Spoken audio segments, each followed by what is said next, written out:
April. You've done the best that you can, but you are still behind your original estimates when it came to when you thought you would have the full fleet operational. You're at 42% right now. Is that right? And you think even with the Delta variant, 100% by the spring?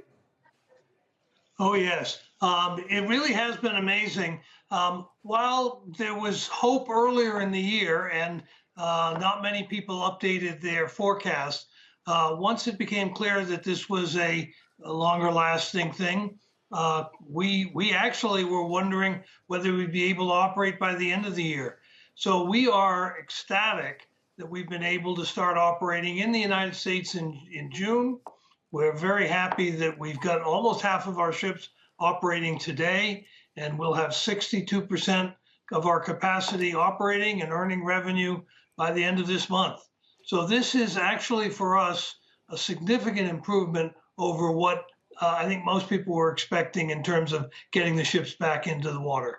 And obviously, you had to do a lot of liquidity raising going on, or at least since March of 2020, when your operations were completely halted. You have approximately $13 billion that you've raised through bond issuances, she tried to say, common stock offerings and other loans, and liquidity of about $5 billion. What is your long-term plan to take care of that debt?